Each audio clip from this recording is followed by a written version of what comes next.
Can the CRL Commission stop the mushrooming of miracle-performing churches? What time is it? It's question time.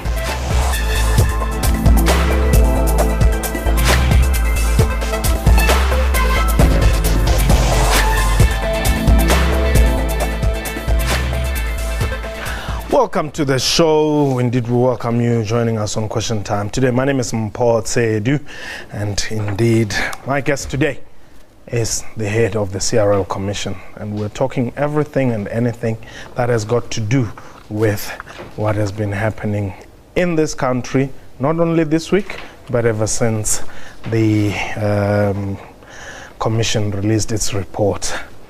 This is Question Time. Welcome, Mom. Sawamungela on the show, and really appreciate you making time. There's a lot of things that we want to talk to you about, but let's get the doom out of the way. Then we'll get to the report. Yes. When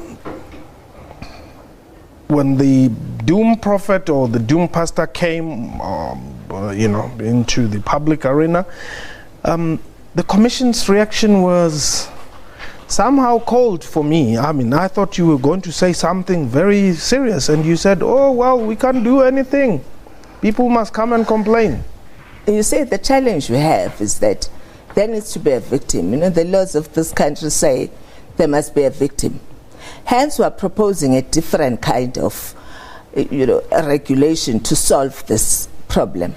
The challenge is people whom you are spraying doom on are okay with it.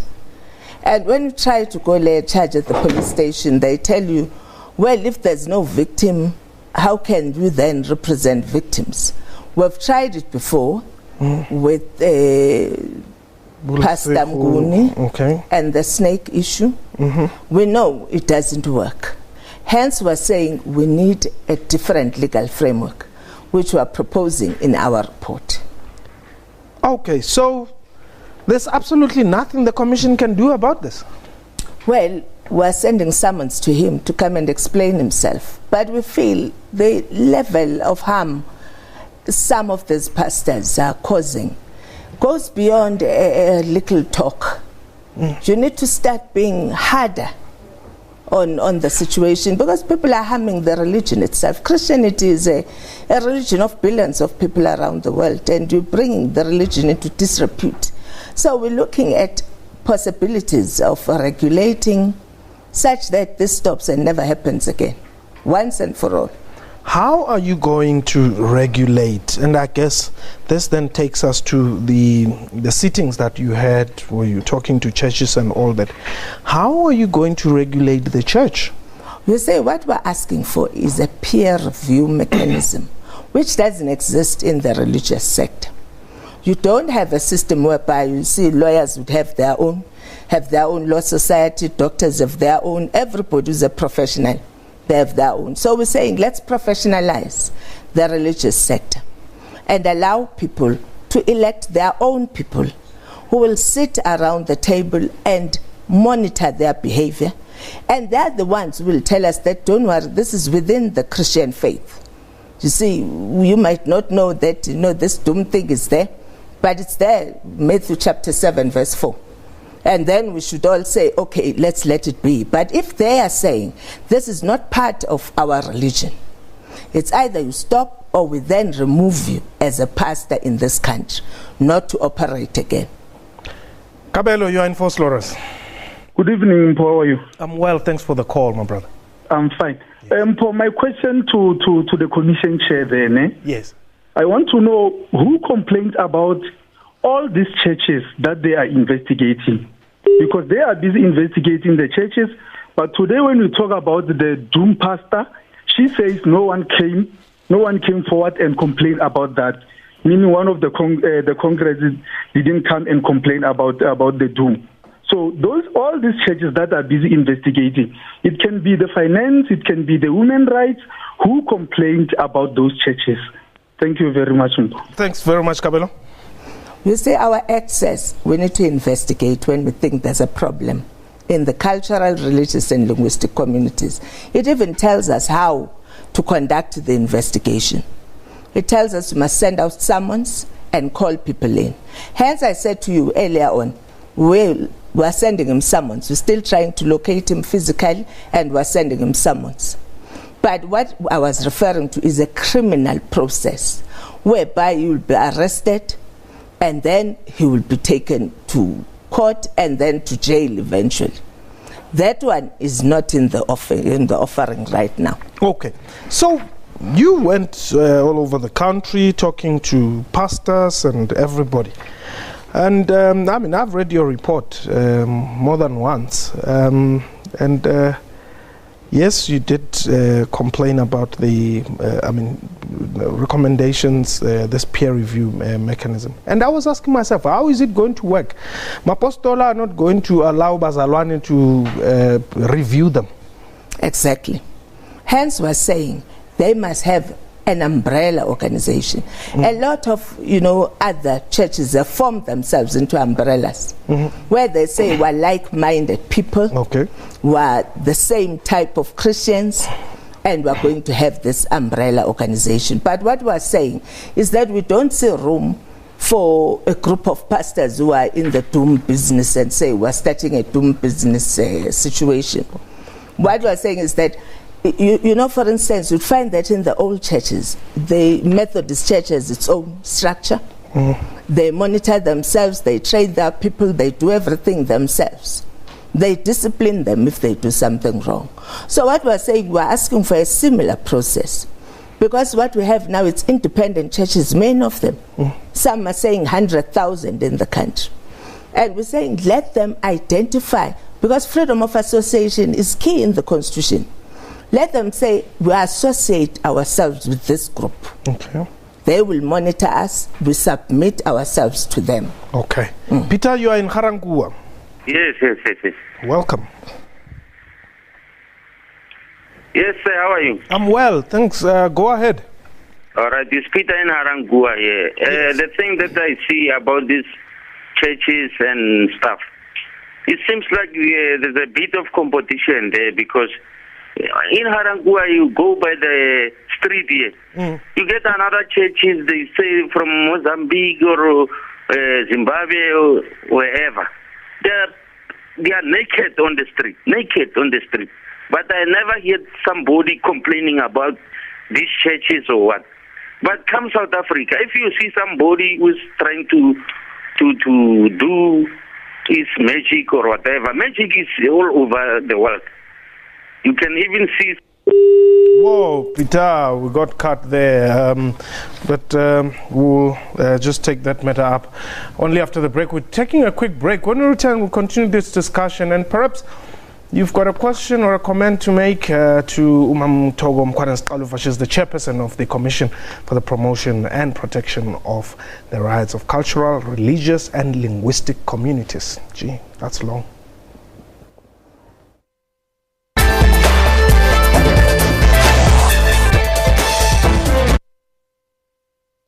It doesn't always make sense.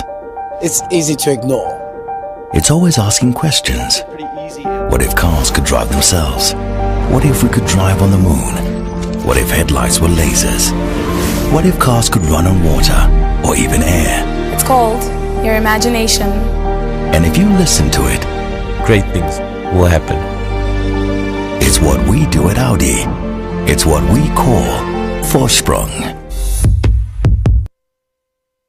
It's Black Friday weekend at Macro with hundreds of deals that are too big for Friday only. Get the Terrace Leisure Saturn 590 4-burner gas fry, only 2,999. Save 2,000 rand. A Hisense 220-litre fridge with top freezer, only 1,899. Save 900 rand. And the LG 55-inch smart UHD LED TV for 9,999. Save 3,000 rand. Don't miss Macro's Black Friday weekend. This Friday, Saturday and Sunday. Save up to 45% on selected in-store and online deals. Macro. Big on life. It's more than a gift, it's capturing summer magic. Get a Galaxy S7 Edge with Tab 3 Lite bundle for $699 per month on My MTN Choice Flexi 200. Plus your choice of a Gear VR or an accessory kit. The Galaxy S7 Edge, now in blue coral.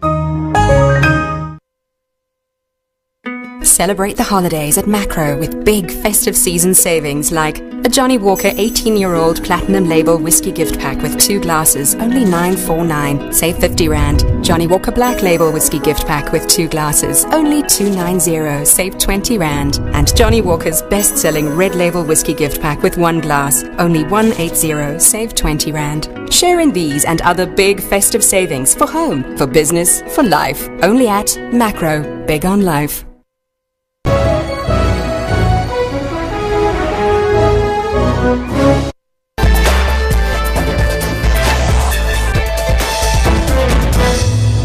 Welcome back. You're still watching Question Time, and indeed you can call us and hear your views. 0891104210. John, you are in the Western Cape. Yes, Mpo. I would like to say, Mpo, I think these churches, they really need to be regulated, because as long as these pastors are not eating the grass themselves, eating the rest themselves, also being sprayed the doom themselves, I don't think this is a good thing. They are taking advantage of situations which people are in, and I think they must be regulated, because we mustn't wait until one person complains, because already the person who is being sprayed is still needed to be delivered also from his own problem. So he is taking a chance thinking this is going to work. So we won't let these people, learned people, take advantage of these situations. So and you see, even if you watch wrestling, they say, don't try this at home. What of the other kids when you see them eating grass at home and thinking maybe because we see churches eating grass? So I don't think they must continue doing it. They must be stopped. John, thank you very much for the call. One of the things that come out in your report is that people love their pastors. Oh, yes. We had 2 parallel processes, the hearings, and then we had another one which was done by UNISA, because we needed a neutral, more scientific space. Yes. They really love what is happening. And hence we're saying, as a nation, we need to start asking ourselves, why are our people so desperate that we could say you love being in this situation that we all realize is dangerous? Hence we wanted a neutral system that will say, let's talk to them and find out how they feel, why they go there, what drives them to do this. But then, why did other pastors interdict your process and you didn't do anything and you went ahead with the others? No. All 3 cases are in court. They're all sub judice. We have laid charges, even against the other one who's from outside the country. That matter is in the High Court. You see, the challenge is, once you start undermining a Chapter 9 institution, at some point we'll end up with nothing as a nation. So we said we're duty bound to do something. We don't mind people exercising their constitutional rights of marching and doing whatever, wearing anti-CRL t-shirts. It's a constitutional right. But there's a limit to your rights. You've got to respect the powers of a Chapter 9 institution. Macy, welcome. Hello, Tata. Dumela mme. Le kandale. Ntse ga phela mme o phela jwang? Ke phela hantle. Eya. I'm very much touched by the situation here about banking advantage South Africa. I think situation is so it's like people are taking advantage of our vulnerability of our black people. Number one, HIV activist, even like a survivor of TB, you can imagine the pain that person is going through. What is that thing doing to someone's chest? South Africa. Previously, we used to say about Africa. South Africa business.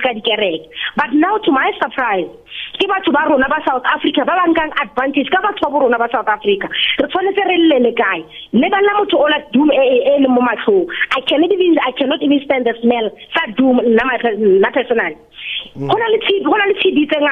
after that doom is sprayed what's going to happen?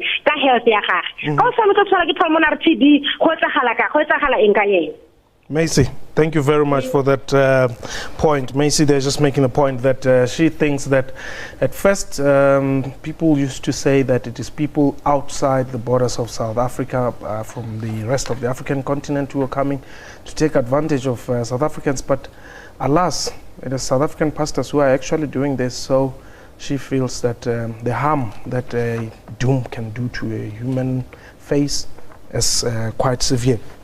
But let me just check. We keep on showing visuals of the pastor. We had him actually day before yesterday here, Mporo, who is not very happy with you, by the way, you know. Well, I think what we should accept as a nation is that whenever we're trying to change a system that works for some people but not necessarily for others, those who find that the system works for them will fight. Actually, I would have been shocked if no one was objecting. I would have thought, hey, we must be backing up a wrong tree here. So the objections are understandable. This has never happened in this country before. Religious people have always run their shows the way they wanted them. They have never been held to account, either financially or ethically. And the issues of good governance. People think those are government issues, but there's no difference. Everyone must have good governance and ethics. Okay. Let's go to Mpumalanga. Is it Tabo? Hi, how are you, Mpo? I'm well, thanks for the call. I'm fine, man. How are you speaking to Tabo, like I said? Yes. You know, these people are taking advantage of our people. Because now, when people are disparate, they can go for any measures.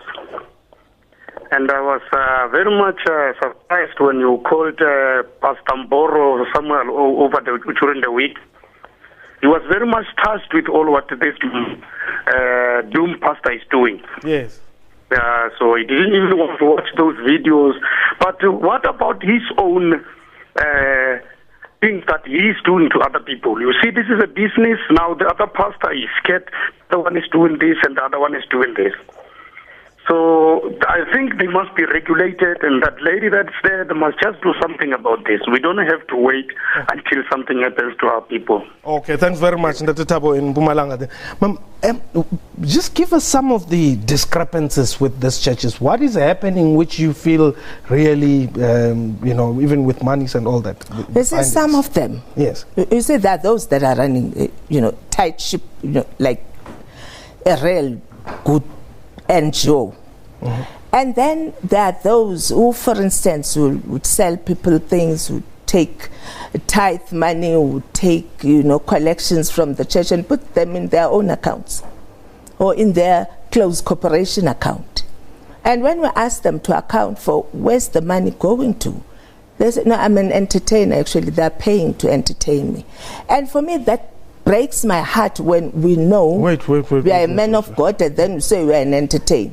There's a pastor who says he or she is an entertainer. Yes. Who is it? I'm poor. You see, unfortunately, we can't disclose such No, things. but the report is public. If you check with your own people, you see the person who said that, because it's already in the public arena, since the hearings were open to the media. Yes. So it's not the first time that people will be knowing it. It's actually Pastor Mboro. It's on record, on tape, because we recorded everything. So, you see, that's why I'm saying we are okay with whatever people say about the CRL Commission. But the journalists were there, and they recorded the whole thing. And we also have footage to that effect. George, you are in the Northwest. Yes, sir. As long as people are not without knowledge, people do all these things. They get in these traps. And all is not lost as long as we have people like Uma Muthaluva who's standing up for all these things. She seems to be a level-headed person. We need such persons. But they don't like her. Come again. I'm saying they don't like her. They say, no, actually, that one Kingaka, she's an Inyanga, so she won't like our religion anyway. It is true, my brother. The devil is a liar. The devil can never withstand truth. And all these people, they hate scrutiny. For example, Pastor Mboro was here, hypocritically so. He is running away to disclose his financial statements on the CRL. But he was the first to cast stones on this Pastor Doom or Doom Pastor. And outright, with faith and reason, Ukolo Neniko, assist us.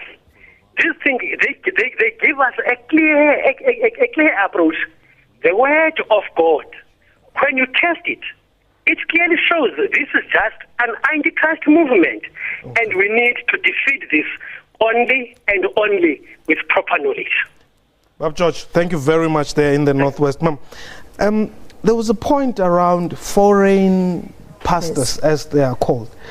What is the process of registering a church here in South Africa? You say to register a church, you register a non-profit organization, just like you register a soup kitchen or whatever. Okay. And we're saying that process of registering a church can be correct for a church. You need a particular process. You need to register a church, you need to register the pastor or the priest or the reverend. Because there are laws in this country that say, for instance, if you're going to work with children, you must be checked against the Child Protection Register. So those laws are being flouted. Okay. And hence, there's a risk to the safety of our children and our women in these churches. So we're saying we need to start from scratch and look at the whole thing. And I think some of the pastors are objecting to that. They're looking to cast aspersions at me. And maybe I should declare in front of you on national television, I'm not a traditional healer.